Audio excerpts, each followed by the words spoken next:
Hey guys, welcome to week 2, day 1. We're gonna get started with this pillar prep here. Again, we're going through that foam rolling, half nail, hip flexor, T-spine mobility, and DNS breathing. From there, movement prep, bridge and reach, pause split squats, chicken walks, overhead marching, A skips. Next, we're going plyos 2 to 1 loading. We're doing static jumps and broad jumps.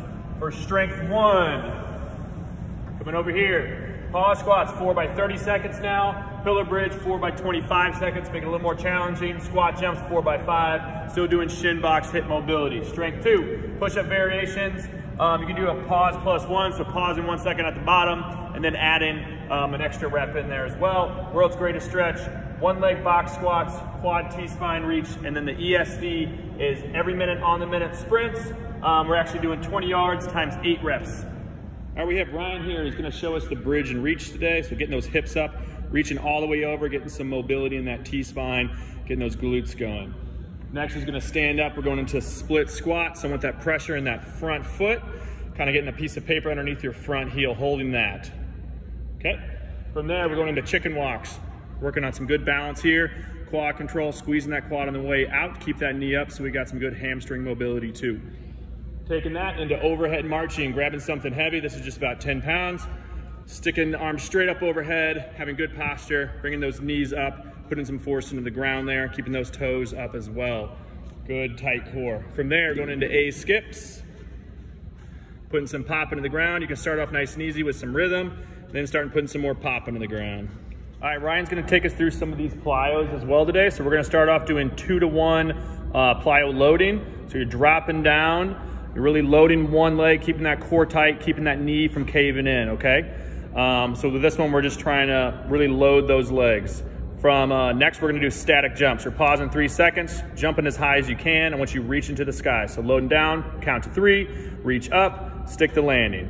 All right, from there, we're doing broad jumps. So we're going quick low, jumping out as far as we can, stick the landing. I want you to have good knee control here as well, so those knees aren't caving in. All right, heading on to strength 1, we're gonna do pause squats. These can be done body weight, but if you do have access to something heavier, like a book bag with some weights, I'd go ahead and have you do a front rack position. So holding this weight up front, it's gonna challenge your core a little bit more, and we're holding that for a certain period of time. From there, we're gonna go into pillar bridge. So going down, keeping those shoulders right under or right above the elbows, keeping that core tight, make sure everything's nice and flat, and we're holding that for time.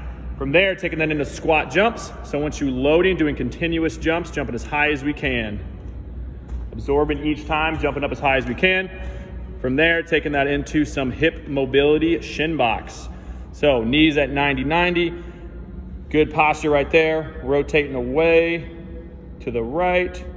Good, we're gonna have some hip mobility going on right there. All right, strength 2, we're gonna start off doing push-ups. Hands right underneath the shoulders, keeping those elbows in tight.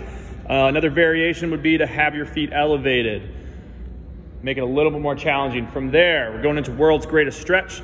Having a big lunge, hands on the inside, drop that elbow, reaching up to the sky. So really reach up to the ceiling on there, and then pump the brakes, get a good hamstring stretch. So we're gonna do that on both sides. From there, we're doing single leg box squat. So find a step, find a box, dropping down, touching that heel. The higher the box, the harder it's gonna be. You can have a weight and hold out in front of you to make it a little bit more challenging as well. From there, we're doing quadruped T-spine reach through. So you're reaching underneath, keep that palm up. Try to keep those hips in place. We're rotating as far as we can, really stretching that upper back. Breathing out on the way down.